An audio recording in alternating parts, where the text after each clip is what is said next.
día, hermanos. Que el Señor les bendiga grandemente. Es un placer por mi parte estar acá con ustedes para compartir la palabra. Ya me presentó el pastor. Me llamo Maciel Palacios, estoy casado hace 8 años, tengo 2 hijos. Mi esposa se llama Cintia y mis hijos Evan y Piero. Bueno, siempre que subo al púlpito es como el primer día. Nervioso, ciertamente. Y bueno, el Señor tiene que tratar un poco conmigo con ese tema. Ya son años y años de que estoy predicando, pero siempre es como el primer día. Porque es toda una responsabilidad, ciertamente, pasar acá enfrente y exponer la palabra de Dios. Porque el ministro requiere suma responsabilidad a la hora de acercarse al texto bíblico. Porque ciertamente no estamos tratando con con una literatura normal como otras, sino estamos tratando con una literatura que es inspirada, con una literatura que tiene autoridad divina. Entonces tenemos una responsabilidad tal de acercarnos al texto como un texto inspirado por Dios, ciertamente. Bueno, hoy quiero tratar un texto que se encuentra en 2 de Timoteo, capítulo 3, versículos 10 al 17.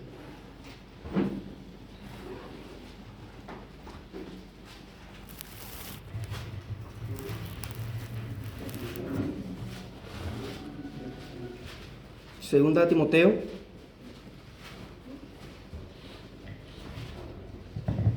capítulo 3, versículos 10 al 17.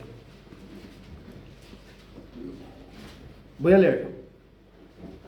Dice: pero tú has seguido mi doctrina, conducta, propósito, fe, longanimidad, amor, paciencia, persecuciones, padecimientos, como los que me sobrevinieron en Antioquía, en Iconio, en Listra, persecuciones que he sufrido, y de todas me ha librado el Señor. Y también todos los que quieren vivir piadosamente en Cristo Jesús padecerán persecución. Mas los malos hombres y los engañadores irán de mal en peor, engañando y siendo engañados. Pero persiste tú en lo que has aprendido y te persuadiste, sabiendo de quién has aprendido, y que desde la niñez has sabido las sagradas escrituras, las cuales te pueden hacer sabio para la salvación por la fe en Cristo Jesús.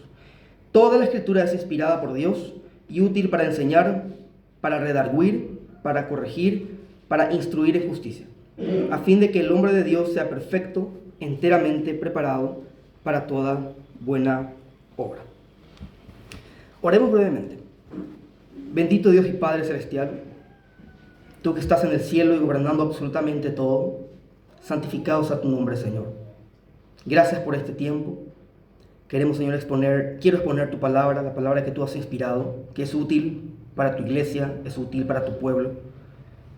Y te pido que seas tú hablando a tu pueblo, Señor, y que esta palabra nos confronte, nos conforte y nos lleve a la semejanza de Cristo. Gracias por revelarte. Gracias porque te has dado a conocer, Señor. Bendice a esta iglesia, y a ti sea la gloria y honra. En el nombre de Jesucristo oramos. Amén. Bueno, ciertamente todos conocemos las cartas pastorales y estamos familiarizados con esas cartas, ciertamente con los temas que el apóstol Pablo trata dentro de esas cartas, y sabemos que son cartas dirigidas a individuos. Se nos viene a la mente Timoteo, Tito, que fueron comisionados apostólicos, ciertamente, para cuidar de las iglesias que pasaban por necesidades específicas.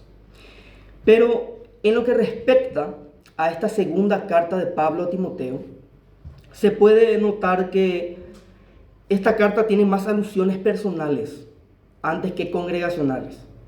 Hay mucha alusión a la persona de Timoteo, a cómo tiene que conducirse él, qué es lo que tiene que hacer él, cuáles son las virtudes, las cualidades que él debe tener como un comisionado apostólico. Bueno, al igual que Timoteo, también tenemos a Tito, quienes ellos como comisionados debían tratar problemas por los cuales las iglesias estaban pasando, ciertamente. Y como ellos eran comisionados apostólicos, estos problemas requerían una autoridad apostólica para que sean tratados. Consecuentemente, Timoteo y Tito tenían esta autoridad apostólica. Y la apostolicidad ciertamente es un atributo de la iglesia, porque decimos que la iglesia es una, que es santa, que es apostólica, pero no romana, ¿verdad? Pero es apostólica. Bueno, entonces, partiendo de este fundamento apostólico, es que la iglesia debe afrontar los problemas que le sobrevienen ciertamente. Y ese fundamento apostólico, que por cierto también es profético, está contenido en los 66 libros de las Sagradas Escrituras. Así que la iglesia, como los individuos que la conforman, deben afrontar los diversos problemas o las diversas situaciones que le acontecen a partir de este fundamento profético y apostólico ciertamente, las Sagradas Escrituras. ¿Por qué? Porque ellas son suficientes para la salud de la iglesia. La iglesia no debe recurrir a otra fuente, la iglesia no debe recurrir a otro lugar. Ella tiene una fuente inagotable y una fuente suficiente para que ella pueda crecer en salud, ella pueda crecer en las virtudes que la conciernen a esta comunidad que es un pueblo escogido por Dios. Entonces, la naturaleza de estas cartas tiene que ver más con el hecho de combatir las falsas enseñanzas. Y si pensamos en un momento puntual dentro de la historia de la iglesia, yo me animaría a decir que no existe otra época como el siglo primitivo en donde las herejías atacaban la iglesia de una manera tan preponderante. Y surgían herejías bien formuladas, con ecuaciones bien formadas, para tratar de atentar contra la enseñanza apostólica. Entonces es por eso que nosotros encontramos en que la naturaleza de estas cartas, y no solamente de estas cartas, sino también de las demás cartas paulinas y las otras cartas como las de Pedro, todas surgieron a raíz de que surgieron falsas enseñanzas que estaban atacando las iglesias.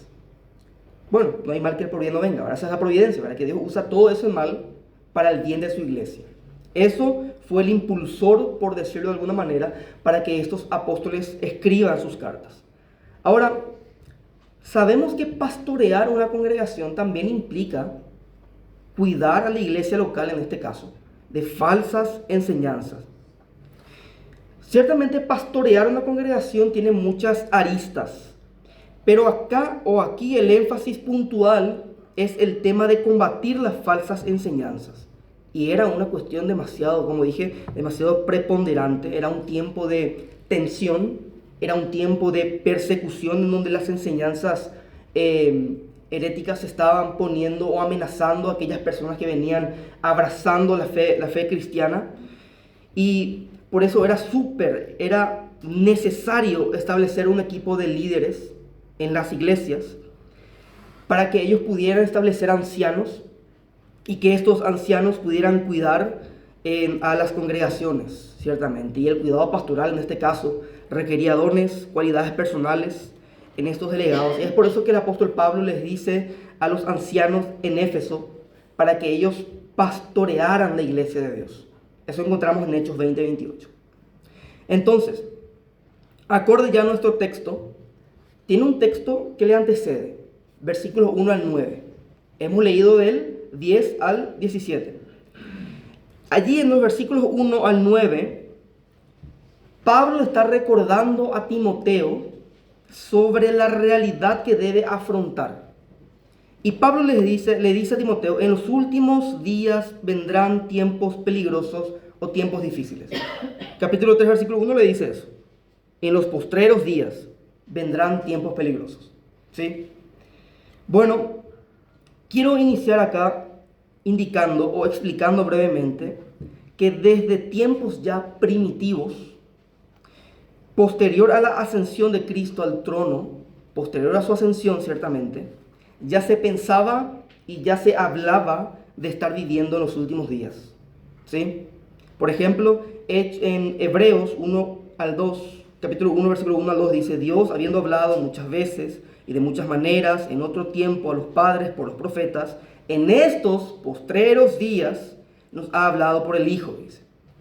Primera de Pedro 1, 18 al 20 dice: sabiendo que fuisteis rescatados de vuestra vana manera de vivir, la cual recibisteis de vuestros padres, no con cosas corruptibles como oro o plata, sino con la sangre preciosa de Cristo, como de un cordero sin mancha y sin contaminación, ya destinado desde antes de la fundación del mundo, pero manifestado en los postreros tiempos.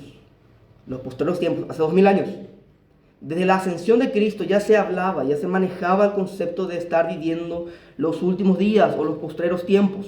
Así también en Pentecostés, el apóstol Pedro dijo que el profeta Joel, que su profecía se estaba cumpliendo allí, en ese momento. Y él dice: en los postreros días, dice Dios, derramaré mi espíritu sobre toda carne. ¿Sí? Entonces, desde la ascensión de Jesús, la historia de la humanidad se ha puesto ya en los tiempos finales. Y esa es la razón por la que la historia no corre hacia el fin, sino a lo largo del fin. ¿Se entiende? Esa es la razón. Desde que Cristo asciende, la historia de la humanidad corre a lo largo, no hacia el fin, sino a lo largo del fin, a través del fin. Y eso explica por qué Pablo está diciendo a Timoteo que en los últimos días vendrán personas de ciertas características negativas. Y le dice: en los últimos días vendrán tiempos difíciles en donde habrá gente entregada al mal, le dice Pablo a Timoteo, entregada al pecado, le dice personas jactanciosas, arrogantes, impíos, enemigos de lo bueno, libertinos, y usa otras palabras que conforman esta lista que vemos desde el versículo 1 hasta el versículo 9.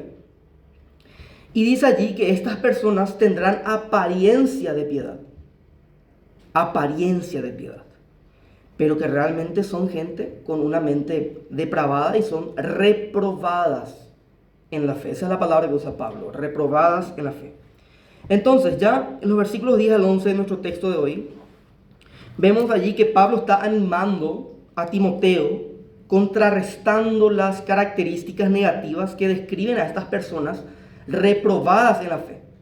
Pablo dio una lista de las cualidades negativas de esta gente, pero él está ahora animando a Timoteo. Le dice a Timoteo: bueno, recuerda quién te ha enseñado, recuerda de quién has aprendido, que has aprendido de las Sagradas Escrituras. Y le dice: bueno, estas, a ser inspiradas por Dios, han sido dadas para conducir a la persona a aquella salvación que se encuentra en Cristo, que es en Cristo, le dice Pablo a Timoteo. Y consecuentemente, como es inspirada por Dios y fue dada por Dios, ella, al ser palabra divina, es útil para redarguir, corregir, instruir, a fin de que la persona esté preparada para una vida de obras obedientes a la voluntad de Dios. Concentrémonos brevemente en el versículo 10. Dice: pero tú has seguido mi doctrina, conducta, propósito, fe, longanimidad. Puede ser constancia, ¿sí? Longanimidad, amor, paciencia. Allí nos quedamos. Bueno, Timoteo ha seguido la conducta correcta. Timoteo no ha seguido la conducta de aquellos reprobados en la fe. Por eso Pablo le dice: pero, toda esta gente tiene cualidades negativas. Pero, le dice, contrastando con las demás personas reprobadas en la fe, tú has seguido mi doctrina. O sea, Pablo habla acá de que Timoteo había seguido su doctrina, ciertamente, la doctrina del apóstol Pablo, pero no solamente la doctrina del apóstol Pablo. Timoteo también había seguido los diversos aspectos de la vida del apóstol que ciertamente acompañaron y corroboraron su enseñanza. Persecuciones. Entonces, él menciona allí persecuciones, menciona también en otras cuestiones que él había padecido, que había sufrido. Y Pablo le dice a Timoteo: bueno, tú has seguido mi doctrina. Inicia con eso, mi doctrina. Y también todas las cosas que siguen a mi ministerio. Las persecuciones, los sufrimientos. Tú has seguido esto. Eso es lo que le dice Pablo a Timoteo. Por eso es que decimos que nuestra conducta, nuestra vida, debe corroborar lo que nosotros predicamos. Porque Pablo le dice a Timoteo: tú has seguido mi doctrina, pero también todo aquello que conlleva lo que yo predico, porque yo lo vivo. Y tú has seguido todo eso. Pero él inicia con la doctrina, con la enseñanza bíblica. Luego prosigue con todas las demás cosas. Eso nos da a entender que lo que nosotros predicamos tiene que verse en el escenario práctico. No tiene que existir una brecha entre lo que predicamos y lo que vivimos. Nuestras vidas deben reflejar las enseñanzas de las Escrituras en una dimensión práctica. Esa frase que le dice, tú has seguido, implica acompañar, implica estar presente. Le dice a Timoteo, tú estuviste presente, tú me has acompañado. Implica acompañar, estar presente en ciertos sucesos, pero principalmente implica un seguimiento con la mente. O sea que Timoteo estaba convencido de la verdad de las Escrituras. Estaba convencido de la apostolicidad del apóstol Pablo. Él había entendido, él había hecho propio el contenido de las Sagradas Escrituras. Él se apropió de eso, de aquello que él sigue. Entonces, eso le estaba diciendo básicamente el apóstol Pablo a Timoteo. Has hecho propio a tu vida lo que has aprendido de las Escrituras. Lo has hecho parte de tu vida porque lo has entendido y lo has aceptado. Eso le dice Pablo a Timoteo. Y aquí encontramos ciertamente 9 cosas. Las primeras dice doctrina, conducta y propósito. ¿Esto qué resume? El ministerio de Pablo, ciertamente. Doctrina, conducta y propósito. Y la siguiente 4 dice fe, paciencia, amor y perseverancia. ¿Sí? Perseverancia puede ser longanimidad. Uso un sinónimo para que sea más claro nomás. Eso que describe la vida de Pablo. Las primeras 3 cosas resumen su ministerio y las siguientes 4 cosas resumen la vida de Pablo. Y como bien sabemos nosotros, fe, amor y perseverancia conforman aquella trilogía muy peculiar en la Biblia. ¿Verdad que sí? Perseverancia puede entenderse como esperanza también. Fe, amor y esperanza. Es una trilogía cristiana muy habitual, pero Pablo no habla de estas 3 cosas. Intercala y mete ahí la palabra paciencia. ¿Por qué mete la palabra paciencia? Porque la palabra paciencia es una virtud necesaria para alguien que enseña la palabra en medio de una situación tan difícil. La paciencia es un ingrediente fundamental para una persona que estaba en ese contexto de persecución, de tensión, de falsas enseñanzas. Entonces Pablo no solamente habla de amor, de fe y perseverancia, también habla de paciencia. Entonces el ministro debe ser paciente cuando enseña en un contexto de mucha tensión, de mucha dificultad. Y la paciencia ciertamente expresa lo que también la fe expresa, que es una dependencia total de Dios. Cuando uno tiene fe, depende totalmente de Dios. Cuando uno es paciente, también significa eso, en consecuencia, que está dependiendo de Dios. Pero resulta interesante que de todo esto que el apóstol está citando acá, él inicia primeramente con la doctrina. Y no es algo que está ahí de manera al azar. Porque si hablamos de la inspiración, creemos que la inspiración se extiende hasta lo verbal y de manera plena. Entonces no creemos que las palabras están puestas así al azar o por casualidad, sino que tienen un orden inspirado también. Y Pablo inicia con la palabra doctrina. ¿Por qué? Porque el contenido de la enseñanza de Pablo está contrastando básicamente las enseñanzas de los falsos maestros que el apóstol Pablo tiene en mente. Había mucha herejía.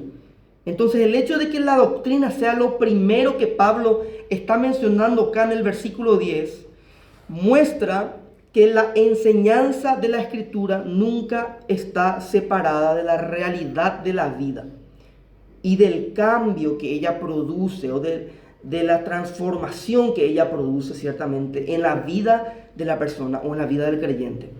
Por eso es que decimos que la religión verdadera, Santiago habla de una religión verdadera en su carta, la religión verdadera tiene su asiento en el corazón del ser humano. No tiene su asiento en la intelectualidad del ser humano, ni en la voluntad del ser humano, ni en las emociones, sino en todo lo que es el ser humano. Se asienta la religión verdadera, en todo lo que es. Y la verdadera religión presupone una revelación. Y esa revelación, ciertamente, es la palabra de Dios, que enmarca, que delimita, que marca las pautas, que establece un patrón para lo que sería la religión verdadera, para lo que es la religión verdadera. Y sabemos que la religión no inició en algún punto de la historia. El ser humano fue creado religioso. Así que no inicia en un momento, no es que inicia cuando, no sé, un ser muy primitivo vio una tormenta gigantesca y, no sé, por temor llevó a adorar a un Dios creado a su talante. No. Muchos quieren abarcar el tema de la religión a partir de una metodología histórica o a partir de un método psicológico. Pero fallan, llegan a conclusiones pobres. ¿Por qué? Porque la religión no surgió en algún punto en la historia. El ser humano fue creado religioso. Y no podemos remontarnos históricamente hasta ese punto. Entonces, la verdadera religión está enmarcada por la palabra de Dios. Y la palabra de Dios es la fuente en donde Dios como sujeto se revela activamente al hombre. Se revela activamente al hombre que en su pasividad tiene que apropiarse de ese conocimiento.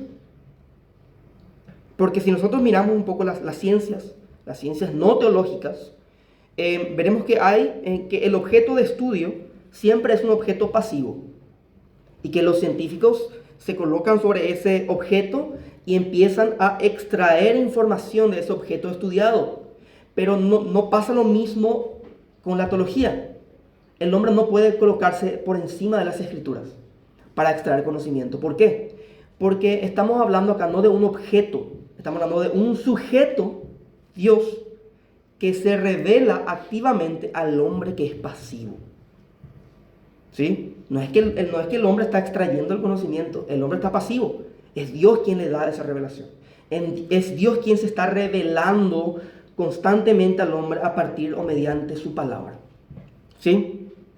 Y ese conocimiento que nosotros adquirimos de la palabra de Dios no solamente enmarca la ortodoxia, sino también la ortopraxis y la ortopatía. ¿Qué significa esto? La ortodoxia es la creencia correcta. La ortopraxis es la práctica correcta. Y la ortopatía son las emociones correctas o los sentimientos correctos. Entonces el conocimiento de la palabra abarca absolutamente todo lo que somos. La palabra abarca todo lo que somos, no solamente una parte del ser humano, no solo su intelecto, abarca su vida práctica, abarca sus emociones, abarca su voluntad. Es por eso que ella es suficiente. ¿Sí? Es por eso que es suficiente. No hay nada de nuestro ser, ninguna facultad humana queda fuera de sus límites o de su alcance. Ella es totalmente abarcativa, abarca absolutamente todo y es totalmente suficiente para el creyente. Ella abarca toda tu existencia como cristiano, todo. Así que no hay necesidad para recurrir a otra fuente, no hay necesidad. Ella es la fuente suficiente que nosotros tenemos para crecer en salud espiritual, para crecer como iglesia. Ella nos provee todos los principios que necesitamos. Esa es la razón por la que el conocimiento que emana de la Biblia, de la Escritura, no solo tiene que ver con el intelecto. Quiero recalcar esto. Abarca todo, absolutamente todo. Entonces, si la Escritura circunda y abarca todo lo que somos y hacemos, significa, quiero reiterar nuevamente, que ella es suficiente. Y tengamos en mente esto. La Biblia es suficiente. No hay absolutamente nada que quede fuera de su alcance. El intelecto, la voluntad, las emociones, todo es alcanzado por la palabra de Dios. Todo es transformado por la palabra de Dios. ¿A fin de qué? De llevarnos a la semejanza de Cristo. Versículo 11. Persecuciones, padecimientos, como los que me sobrevinieron en Antioquía, en Iconio, en Listra. Persecuciones que he sufrido, y de todas me ha librado el Señor.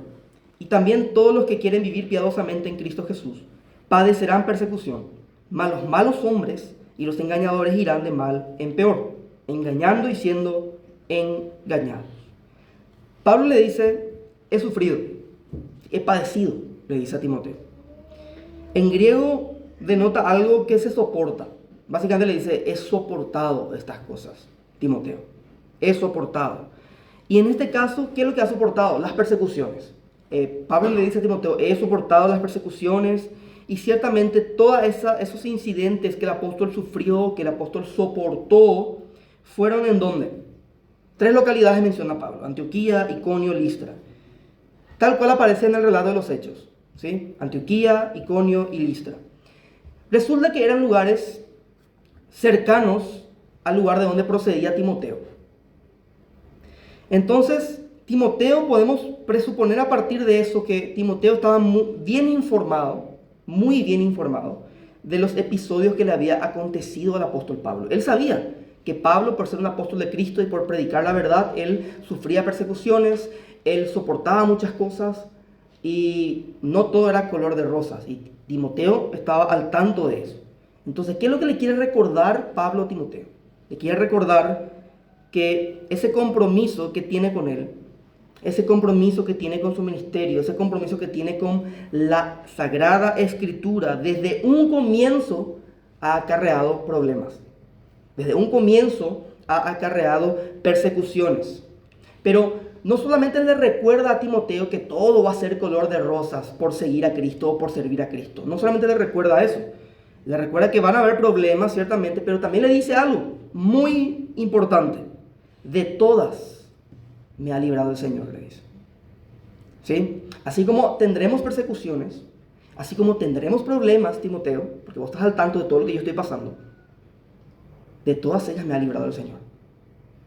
Entonces dice el Salmos 33:20, nuestra alma espera a Jehová, nuestra ayuda y nuestro escudo es Él. Básicamente esa es la verdad que engloba lo que el apóstol está diciendo a Timoteo. Timoteo, no pierdas de vista esto.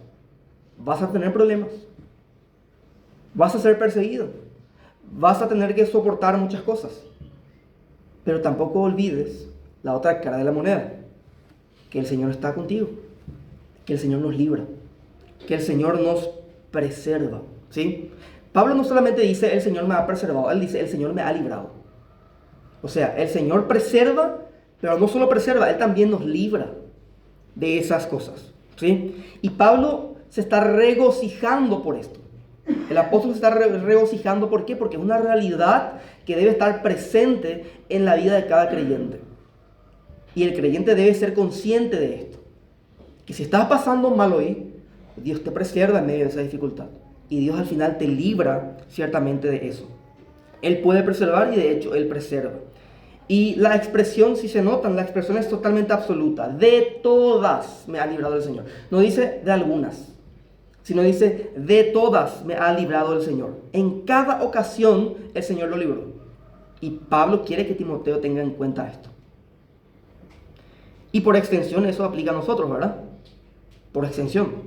En el capítulo 4, versículo 18, Pablo dice, y el Señor me librará de toda obra mala, y me preservará para su reino celestial. Alza la gloria por los siglos de los siglos. Por extensión, debemos de afirmar esto junto al apóstol Pablo. El Señor nos librará de toda obra mala. Eso tiene que ser como una almohada en donde recostar nuestras cabezas en medio de situaciones difíciles. Nos tiene que proveer seguridad, ciertamente. Porque es absolutamente cierto que el Señor preserva. Es absolutamente cierto que el Señor está guiando a su pueblo. Es absolutamente cierto que Él nos libra de toda obra mala y que nos librará de toda obra mala. Entonces allí está una seguridad inmensa que el cristiano tiene, que la iglesia tiene categóricamente, ¿sí? Y no tenemos que olvidar la siguiente afirmación, versículo 12. Y también todos los que quieren vivir piadosamente en Cristo Jesús padecerán persecución, ¿sí? O sea, Pablo le está diciendo a Timoteo, aquellos cristianos reales que quieren vivir piadosamente en Cristo van a padecer persecución. O sea, la aplicación acá se hace más evidente, demasiado evidente. Nos alcanza a todos, porque dice todos aquellos que quieren vivir. Y nosotros queremos vivir piadosamente en Cristo, así que nos alcanzarán los problemas, nos alcanzarán las persecuciones. No estamos viviendo en Oriente, ¿verdad? Estamos viviendo en Occidente. Y tenemos ciertos privilegios, por decirlo de alguna manera, porque la libertad de culto es una herencia cristiana acá en Occidente. Entonces, no experimentamos persecuciones en el sentido de encarcelamiento o de martirio, nada por el estilo, sino persecuciones de otro tipo, de un menor o mayor grado, pero de otro tipo. Rechazos, traiciones, burlas, marginaciones, no sé. Otros tipos de persecuciones, pero la vivimos, la experimentamos categóricamente. Y el apóstol dice, y también, así como yo estoy sufriendo, como yo he sufrido, y también todos aquellos, ¿sí?, que quieran vivir piadosamente en Cristo Jesús, van a experimentar persecución. Ahora, eso de vivir piadosamente en Cristo describe a cristianos reales. Lastimosamente hay cristianos que dicen ser cristianos, pero no viven, ni pretenden vivir piadosamente en Cristo. Pablo está diciendo, vivir piadosamente en Cristo en alusión a aquellos que son reales, aquellos que son leales a Cristo, aquellos que realmente han nacido de nuevo. A eso está aludiendo el apóstol Pablo. Entonces él dice, si no vives piadosamente en Cristo, no eres cristiano. Básicamente es la contraparte de lo que está afirmando. De manera latente está esa afirmación allí. Y vivir piadosamente describe el efecto que produce la gracia de Dios en nosotros. La gracia en nosotros produce eso, querer vivir piadosamente en Cristo. Vivir piadosamente implica vivir como una persona salva en Cristo. Eso significa. Y la frase todos representa a todos los cristianos. Todos. Es un todo absoluto. Todos los cristianos, todos los que quieran, dice, expresa. ¿Eso qué expresa eso? Todos los que quieren vivir. Expresa voluntad. Eso expresa propósito. Eso expresa determinación de los que verdaderamente quieren ser piadosos, ¿sí? Quieren, o sea que el cristiano quiere vivir piadosamente. No le esfuerza, no le es una carga, no lo hace de manera obligada, sino él quiere vivir piadosamente, porque esa es su nueva naturaleza. Quiere, ahí está su pasión, ahí está su amor de vivir como su Señor, de seguir los pasos de su Señor. Vivir piadosamente en Cristo. Pero hay otros que tienen apariencia nomás de piedad. ¿Sí? Pablo menciona, hay gente que tiene apariencia de piedad, pero tienen una mente depravada y son reprobados en la fe. Y Pablo está contrastando su ministerio, su vida, y también a Timoteo con esta gente, o a esta gente está contrastando más bien con su vida y con Timoteo. Tendrán apariencia de piedad, pero negarán la eficacia de ella. A estos evita, dice 2 Timoteo 3:5. Si se dan cuenta. Tendrán apariencia de piedad, pero negarán la eficacia de ella. A estos evita. O sea, esta vida piadosa se encuentra en Cristo. No podemos vivir piadosamente si no nos encontramos en Cristo. Si no nos encontramos en una relación viva con Cristo por medio de la fe. Cuando nos encontramos allí en esa relación viva en Cristo, indudablemente eso acarreará persecución y sabemos que eso no es novedad. Cristo mismo lo anunció, ¿verdad? Cristo mismo lo enseñó. Y ahí en Mateo capítulo 5, versículo 10, Jesús dice en las bienaventuranzas, bienaventurados o benditos de Dios son aquellos que padecen persecución por causa de la justicia, porque de ellos es el reino de los cielos. Bienaventurados, macarios, es un estado de bendición. Un estado de bendición. Aquellos que son perseguidos por causa de la justicia, ellos son benditos de Dios. Eso lo está diciendo Cristo. Benditos de Dios. Entonces es algo que se da casi de manera natural por seguir a Cristo. ¿Por qué? Porque estamos en un mundo que se opone a Cristo. Y somos inadaptados, ¿verdad? Eso es lo que dice Pablo en Romanos capítulo 12. Que no nos adecuemos a este siglo, ¿sí?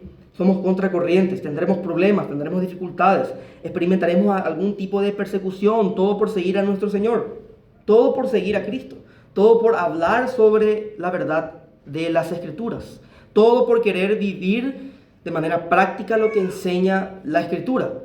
Así que esas dificultades al final terminarán por evidenciar nuestro compromiso con el Señor, porque hay que sospechar si es que realmente estamos viviendo un cristianismo genuino, si es que decimos ser siervos del Señor, pero vivimos una vida totalmente acomodada. Hay que sospechar si realmente estamos viviendo correctamente.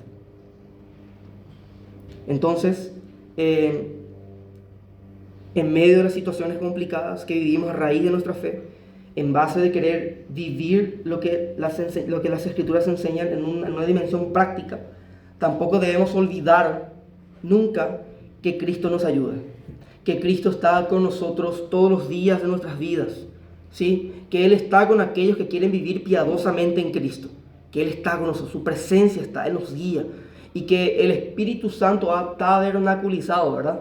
Somos el tabernáculo en donde Él habita, está con nosotros, Él nos guía. Versículo 13 dice: mas los malos hombres y los engañadores irán de mal en peor, engañando y siendo engañados. Bueno, Pablo se está refiriendo acá a los engañadores y se refiere a alguien que estafa al público, básicamente. Alguien que estafa a la gente, estafa al público. Y la palabra griega gontes, acá que el apóstol está usando, se refiere a personas que habitualmente tratan de enmascarar sus malas intenciones. Por eso que Pablo está aludiendo una y otra vez a gente que tendrá apariencia de piedad, pero que tienen malas intenciones de fondo. Quieren engañar, ¿sí? Quieren engañar a otros. Pero el tema es que estos engañadores viven una tragedia al mismo tiempo, porque también ellos son engañados. O sea, viven engañando y también ellos son engañados, dice el apóstol Pablo. Viven esa tragedia, que ellos mismos son engañados.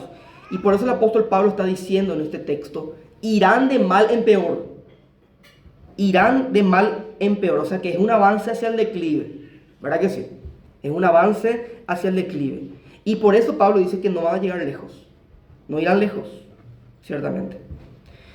Entonces, en consecuencia, esta gente que Pablo está describiendo acá se encuentra alejándose cada vez más y más de la verdadera vida piadosa. Y esos hombres malos, que podemos decir impostores también, estaban persiguiendo a esos creyentes sinceros. Ese era el contexto. Esta gente estaba persiguiendo a esos creyentes sinceros. Ellos estaban procurando extraviarlos, particularmente a personas que querían vivir realmente en una verdadera piedad.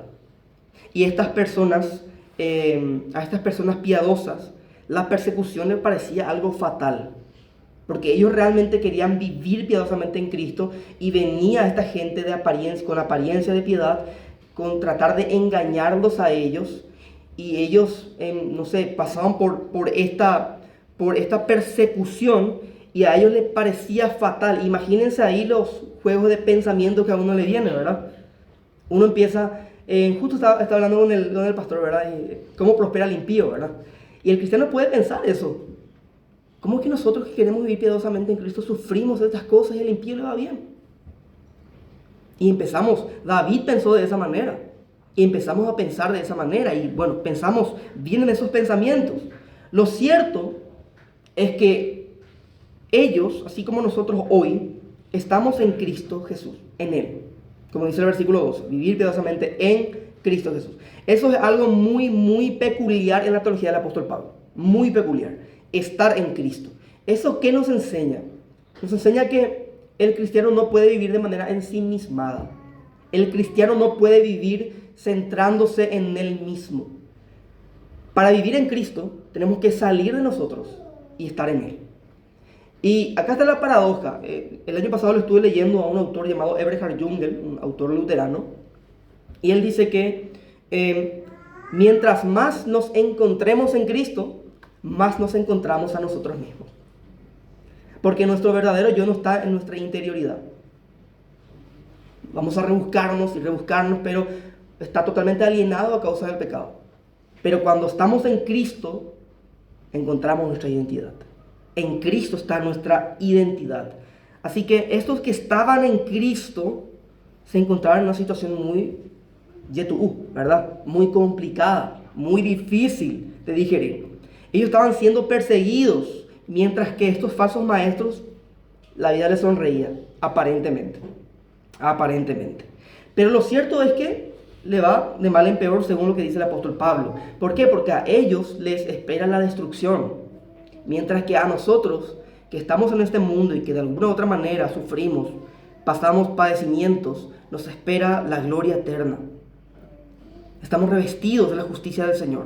Así que, sin importar la situación por la que nosotros estemos atravesando, la situación que estemos soportando, por más duro que sea el camino por el cual nos estemos conduciendo hoy, en los altibajos de este peregrinar de la vida cristiana, tenemos un tesoro invaluable: las Escrituras.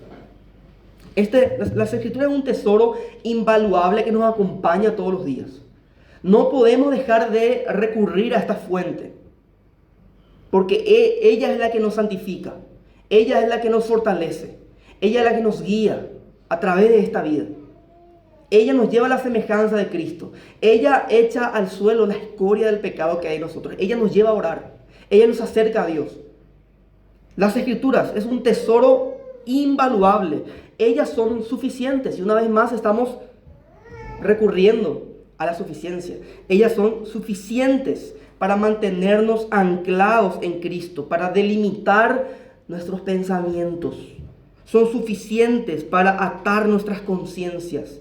La única literatura que tiene autoridad para atar nuestras conciencias es la palabra de Dios. Ella es la única que lo puede hacer.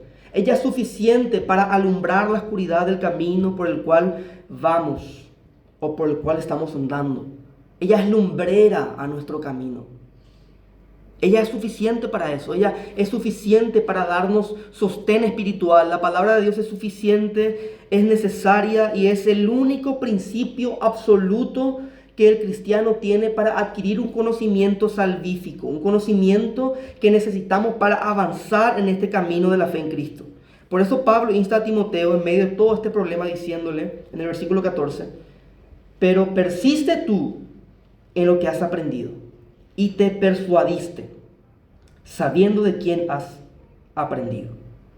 Bueno, este texto contiene un llamamiento a Timoteo para que sea consciente en doctrina y convicciones. Cada uno de nosotros tenemos que ser así también, ¿sí?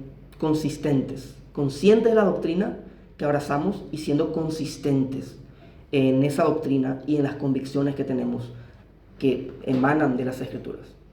No podemos dejar de ser consistentes con eso.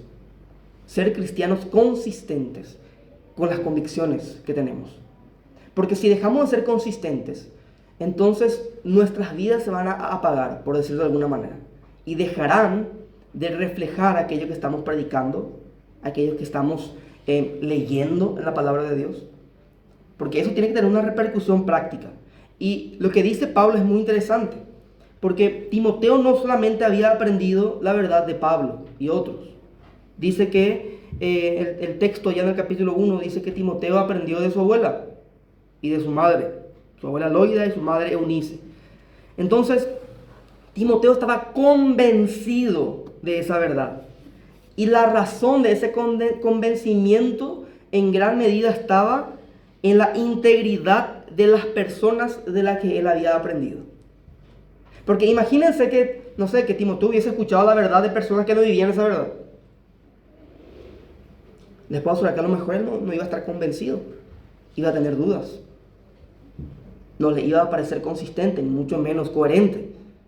Pero él aprendió las Escrituras de gente que vivía con integridad. Aprendió de su abuela, aprendió de su madre, aprendió del apóstol y de otros que vivían con integridad lo que las Escrituras enseñan. Y por esa causa, Timoteo estaba convencido de la verdad que las Escrituras enseñan. Y Pablo también estaba pensando en sí mismo, ciertamente, porque Pablo allí menciona a su abuela, menciona a su madre, pero Pablo siempre se pone a él como ejemplo, ¿verdad? Pablo estaba en otro nivel, parece. Oye, yo no me animo a ponerme a mí como ejemplo, ¿verdad? Pero él siempre se ponía a él como ejemplo, ¿verdad? Imítenme a mí, decía, ¿verdad? Como yo imito a Cristo. Entonces, Timoteo ciertamente había aprendido de gente que vivía con integridad lo que dice la palabra de Dios. Ahora es interesante notar que Pablo dice que Timoteo no solo aprendió la verdad, sino que se persuadió de esa verdad. Es importante notar eso. Él aprendió eso de gente que vivía con integridad. Por eso decimos una y otra vez que no debe haber brechas con nuestras convicciones bíblicas y nuestra vida práctica. Y reitero esto. Esto se deja entrever en este texto una y otra vez. No debe haber brechas. ¿Por qué? Porque nuestra vida es como una Biblia abierta para los demás que no conocen a Cristo. Estamos predicando de alguna u otra manera. Sabemos que la predicación siempre tiene que ser predicando verbalmente las buenas nuevas. Pero de alguna u otra manera, al vivir las buenas nuevas en un sentido práctico, estamos predicando con nuestras vidas a otra gente. Categóricamente. Estamos llevando nuestras convicciones al escenario práctico. Estamos haciendo que esas convicciones bajen al escenario práctico para que nuestras vidas vividas a la luz de la palabra de Dios puedan direccionar a otros hacia esa misma persuasión que hubo en Timoteo. Nuestras vidas tienen que persuadir de alguna u otra manera a los otros, ciertamente.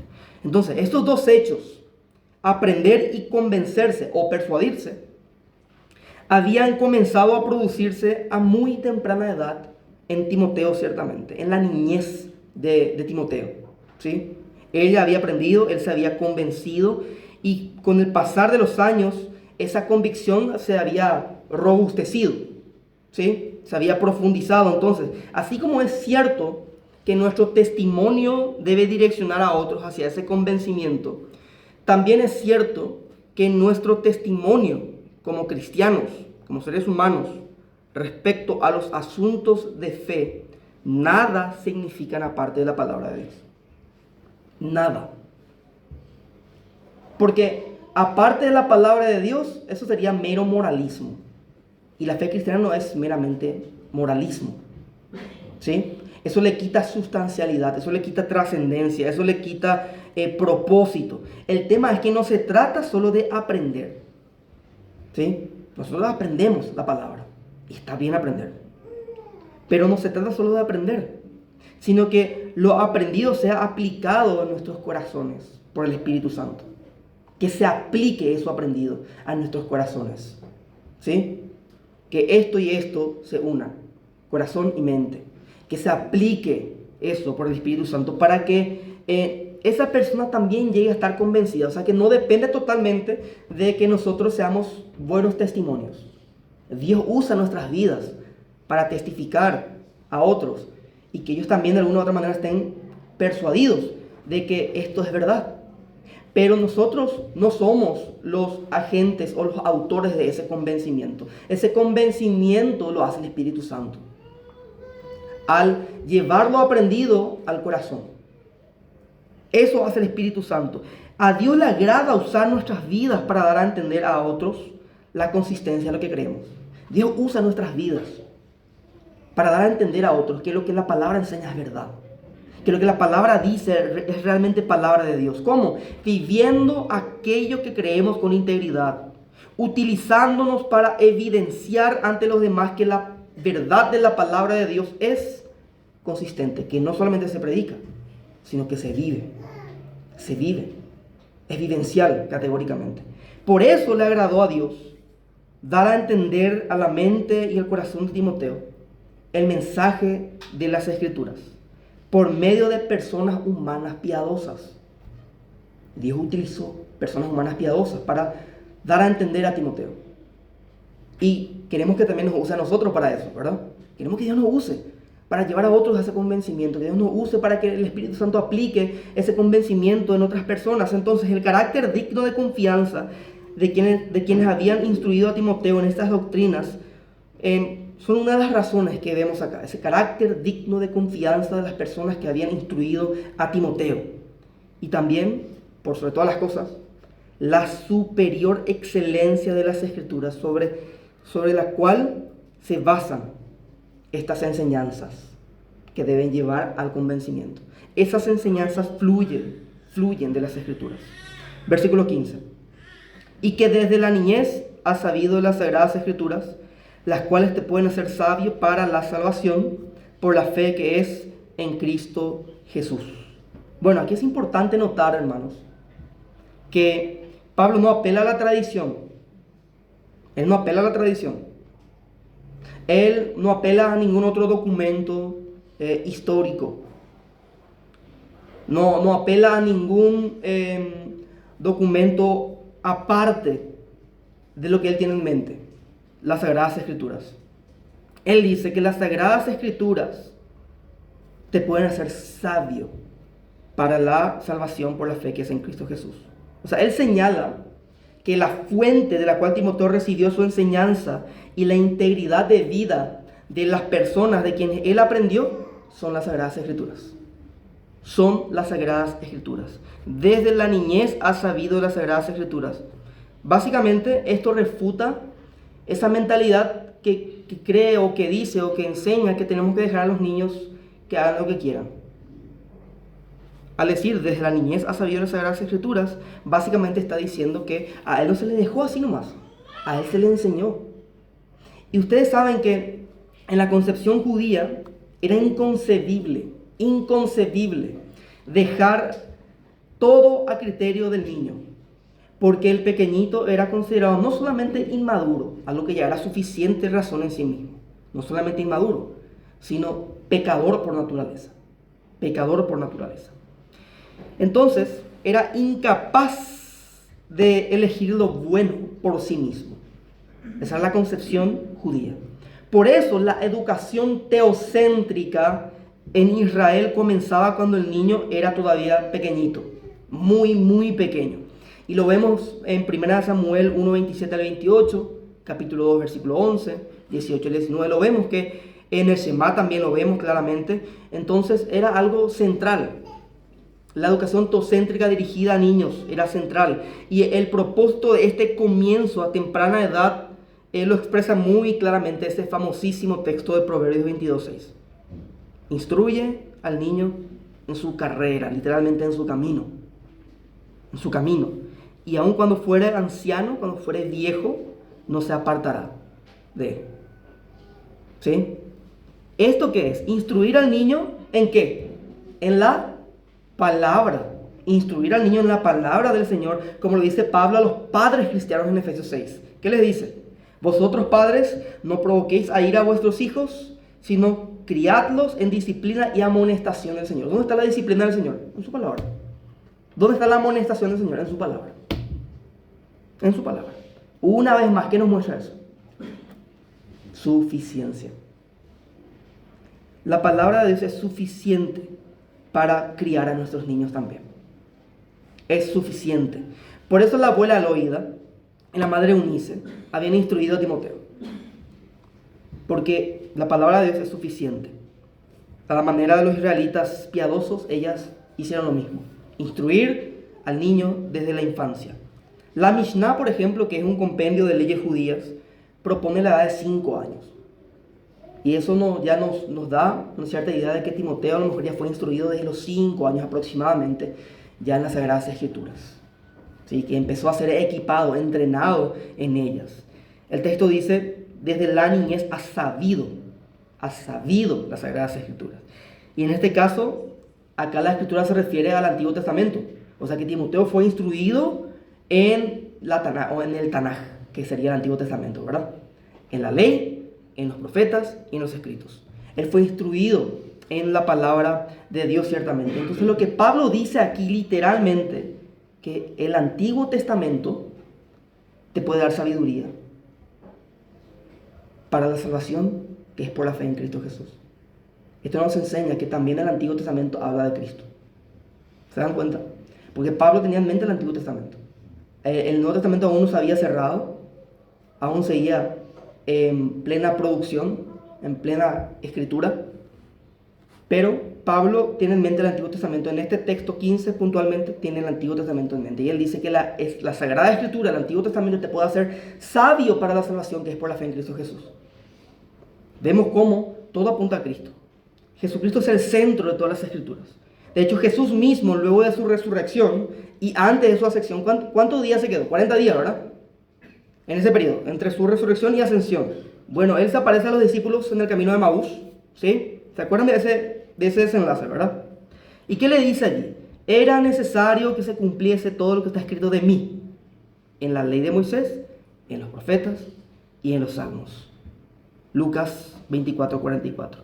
Literalmente menciona las 3 divisiones judías del Antiguo Testamento: la ley, los profetas, los escritos. Literalmente. Todo eso hablan de mí. Todo hablan de mí, todo apuntan a mí. Pero no solamente el Antiguo Testamento, hermanos. No solamente el Antiguo Testamento. Por extensión, sabemos que el canon se extiende abarcando todos los libros del Nuevo Testamento. Y lo que Pablo está diciendo, lo que quiere decir acá, es que las Escrituras son suficientes para poder ir a Cristo y ser salvos en Cristo. ¿Sí? Las Escrituras son suficientes para dirigir a la persona a la salvación por la fe en Cristo Jesús. Y es importante recalcar que la salvación no viene directamente por leer las Escrituras, ¿sí? Sino que ellas son el instrumento eficiente de la salvación. Esas son las Escrituras. Es el medio principal de gracia. Por eso cuando se predica estamos recibiendo gracia. Dios nos santifica a través de su palabra, al escuchar su palabra, al leer su palabra. Es el instrumento eficiente de la salvación. Su enseñanza se identifica con la salvación. Ella dirige a la persona a Cristo porque Él es el objeto de la fe salvífica. Así que la doctrina de la suficiencia de las Escrituras quiere decir que la Biblia contiene todo lo que necesitamos que Dios nos diga para la salvación. Absolutamente todo. Vida, fe y práctica. O sea que es totalmente suficiente para confiar perfectamente en Él y para obedecerle correctamente. No hay nada que falte en ella como para que nos excusemos y digamos, esto faltó para que yo pudiera obedecerle correctamente a Dios. No existe eso, es totalmente suficiente. Todo lo que se ha dicho en la Biblia nos debe bastar. Debemos regocijarnos por todo lo contenido en ella. Dios no le ha hablado a la humanidad, ninguna palabra más de lo que Él quiere que nosotros creamos y obedezcamos. ¿Sí? No hay nada, más ni menos. Todo lo que Él quiere que nosotros creamos y obedezcamos está contenido aquí. Ni más ni menos. Conocen el versículo de Deuteronomio 29, ¿verdad? Las cosas secretas pertenecen al Señor, pero lo revelado nos pertenece a nosotros y a nuestros hijos para siempre, para que obedezcamos todas sus palabras de esa ley. Hay cosas secretas que Dios no nos reveló, pero lo que Dios nos reveló es suficiente para la iglesia, es suficiente para el pueblo cristiano, es suficiente para nuestras vidas. Nos recuerda que fue Dios el que siempre ha tomado la iniciativa en revelarnos cosas. Él siempre ha decidido qué revelar y qué no revelar. Y cada etapa de la historia de la salvación, las cosas que Dios ha venido revelando, porque sabemos que la revelación es progresiva, ¿verdad?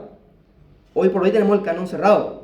Pero en cada etapa de la historia de la salvación, las cosas que Dios ha venido revelando eran suficientes para ese tiempo. Para aquellos que recibían esa revelación pudiesen estudiar, pudiesen leer y obedecer todo lo que Dios estaba dando en ese momento puntual de la historia.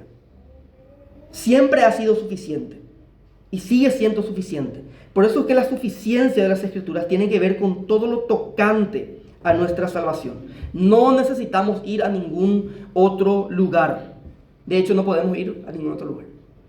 No podemos ir. ¿A dónde iremos si no es a la palabra de Dios?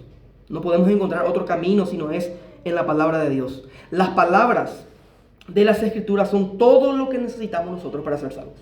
Son todo lo que necesitamos. ¿Pueden hacernos sabios para la salvación? Eso es lo que Pablo le dice a Timoteo. Las Escrituras son suficientes con todo lo que tiene que ver con la fe. Por eso es que la doctrina cristiana se debe derivar solamente de ella. No podemos hacer doctrina partiendo de la tradición. Podemos reforzar una doctrina partiendo de la tradición, una doctrina bíblica, pero no puede venir directamente de ella. ¿Sí? No negamos la tradición, pero toda tradición tiene que estar subordinada a las Escrituras, categóricamente. Si es contraria a la Biblia, entonces la desechamos. Y muchos ahí cometen el error de querer canonizar a los padres de la iglesia. Ellos también tuvieron errores grandes. Pero es muy importante, la única fuente canónica inspirada, que es suficiente, que es perfecta, es la palabra de Dios. No hay otra fuente. Es suficiente para la vida, ya que contiene la ley de Dios, contiene todos los principios generales que debemos seguir para vivir delante del rostro de Dios, delante de la faz de Dios, como decía Sproul, ¿verdad? Delante de la faz de Dios. Eso es curandero, vivir una vida que le agrada a Él. Y no vamos a poder vivir esa vida si no recurrimos a la palabra de Dios. Y no hay más, también significa la suficiencia de las Escrituras, que no hay más revelaciones especiales hoy. No necesitamos más revelaciones especiales, más de esa revelación especial que Dios nos dio en su bondad, aquel que Él ya nos dio en la Biblia. Ya no necesitamos otras revelaciones especiales. Ya no hay revelaciones especiales porque esto es suficiente. Esto es suficiente, categóricamente, útil para la vida del creyente. Y ya para ir cerrando, versículos 16 y 17. ¿Quién puede leer fuerte? 16 y 17, por favor, los versículos. Toda la escritura es inspirada por Dios y útil para enseñar, para redarguir, corregir, para instruir en justicia, a fin de que el hombre de Dios sea perfecto, enteramente preparado para toda buena obra. Amén. Amén. Gracias. Gracias, pastor. Estos versículos son muy importantes. ¿Saben por qué? Como todo lo que contiene ciertamente la Biblia, pero son muy importantes en un sentido de que son la declaración más fuerte que hay en la Biblia sobre la Biblia. ¿Sí? Son las declaraciones más fuertes que tenemos en la Biblia sobre ella misma, sobre la Biblia misma. Y creemos que cuando dice toda la Escritura, habla de los 66 libros contenidos en ella, Antiguo y Nuevo Testamento. Y tenemos razones para decir que abarca el Nuevo Testamento. Porque segunda de Pedro, capítulo 3, versículo 16, allí el apóstol está poniendo los escritos de Pablo al mismo nivel de los escritos del Antiguo Testamento. ¿Sí? Está reconociendo que son parte de lo que se denomina escrituras, con E mayúscula, escrituras. Así que la referencia directa acá era un cuerpo de literatura sagrada que aún iba más allá del Antiguo Testamento. Se extendía a los evangelios, a los escritos de los apóstoles, ¿sí? A todo el Nuevo Testamento. Entonces, toda la escritura es inspirada, dice el versículo 16, inspirada por Dios. La palabra griega acá es theopneustos. ¿Saben qué significa? ¿Cuál es el concepto de theopneustos? El concepto es respirada por Dios, básicamente. Toda la palabra aquí es respirada por Dios. Eso es lo que Benjamin Warfield, conocido como el teólogo de la inspiración, él hizo un estudio hasta hoy en día su obra se usa en estudios académicos, grandes, ciertamente, estudios grosos, porque el estudio que él hizo fue un estudio muy, muy profundo, muy acertado. Y él dice básicamente que esta palabra tiene el concepto del aliento creativo de Dios. Theopneustos, la palabra que usa el apóstol Pablo. Entonces, esta comprensión indica que la fuente de la escritura es la expiración de Dios o el aliento de Dios. Viene de Dios. La escritura ha sido exhalada por Dios. Eso significa, dando a entender que su origen es Dios. Creo que la enseñanza central acá es que la fuente es Dios. Esa es la enseñanza principal. No tanto ni la inspiración, sino la enseñanza central es que la fuente de lo escrito es Dios. Eso es lo central, eso es lo que Pablo quiere evidenciar y expresar. En consecuencia, si Dios es la fuente, ¿cómo dio su palabra? Exhalándola, ¿sí? Exhalando. Él exhaló su palabra.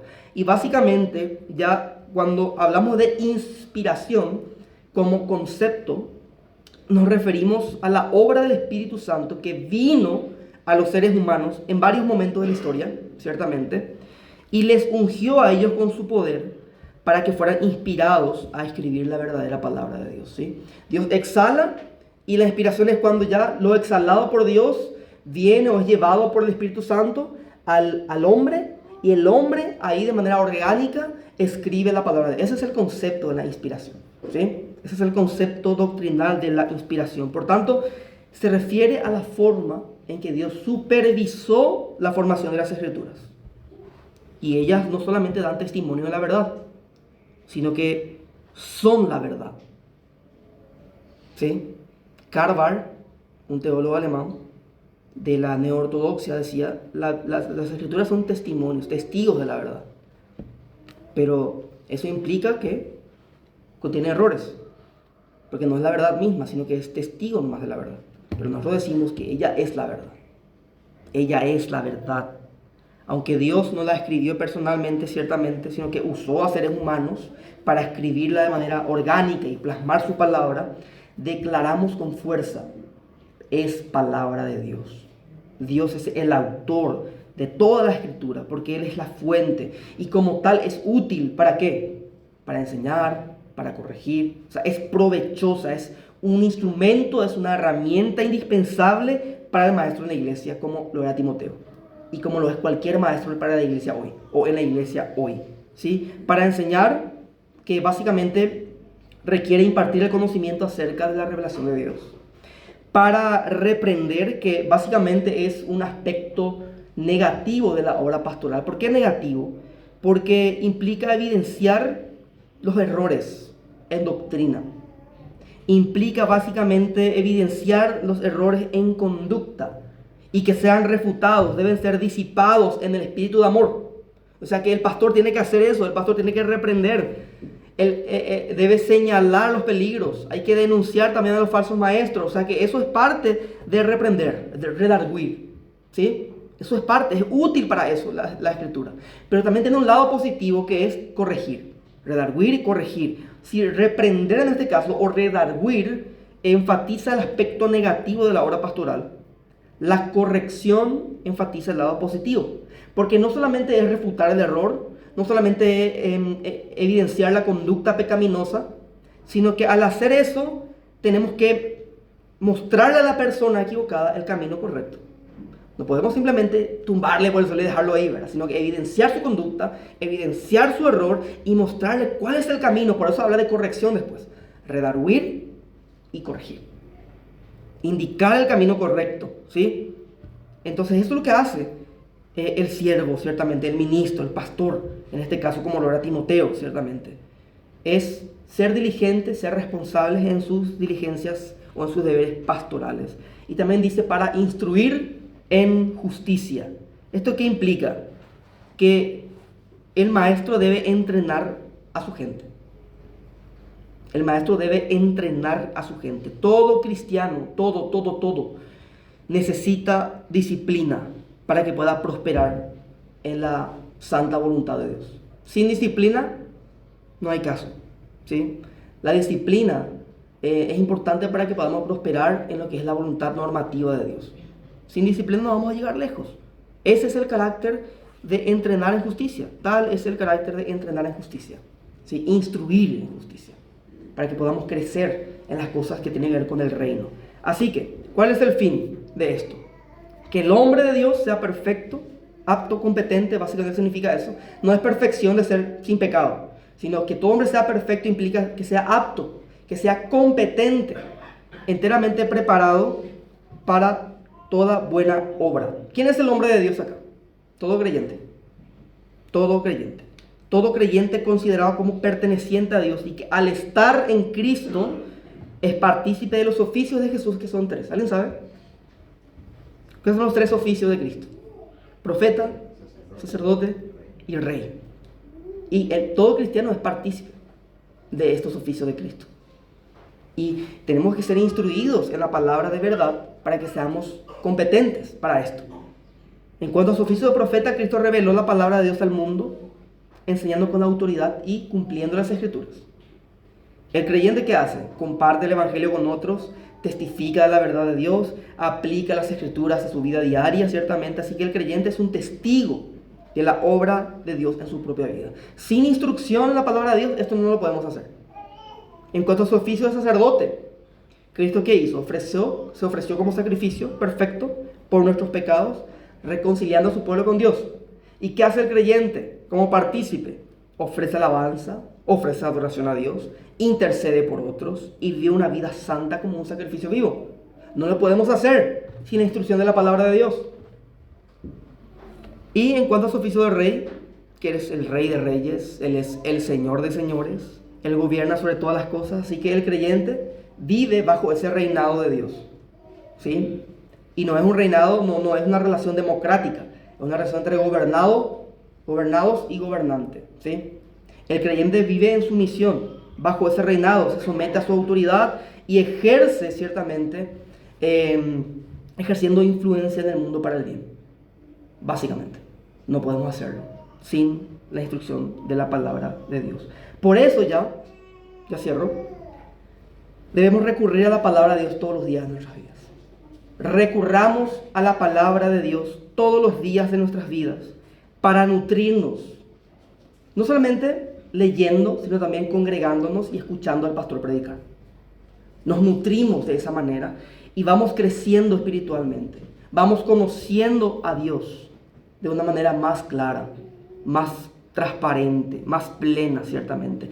De esa manera vamos a estar equipados para toda buena obra, absolutamente para toda buena obra. Y no es algo utópico. Seremos perfectos para toda buena obra, aptos. No es algo utópico, ni imposible de alcanzar. Es un ideal por realizarse. Y el poder viene de Dios. Solamente Él lo puede hacer. Así que este mes, de manera así especial, recordemos esto: que la Biblia es suficiente para la iglesia y para tu vida. Amén. Oremos. Bendito Dios y Padre Celestial, a ti sea la gloria por sobre todas las cosas. Gracias te damos porque tú nos diste tu palabra que es absolutamente suficiente para tu pueblo, para nuestras vidas, para que crezcamos y seamos aptos y competentes, Señor. Y que en todo lo que hagamos, tú te puedas complacer con la mediación de Cristo sobre nuestras vidas, y que podamos, al ser competentes, participar de los 3 oficios de Cristo: profeta, rey y sacerdote. Gracias por tu iglesia, gracias por esta congregación local, Señor. Y que la suficiencia de las Escrituras sea evidente en su vida, en la vida de esta iglesia. Y que nunca vayan a otra fuente, Señor, sino que esa fuente sea siempre tu palabra, y que tu palabra enmarque la conciencia de ellos, delimite sus pensamientos, la vida práctica, conducta, y que todo lo que tenga que ver con nuestras vidas, Señor, esté modelada y moldeada por tu santa palabra. Gracias te damos por este tiempo, y a ti sea la gloria. En el nombre de Jesús oramos. Amén.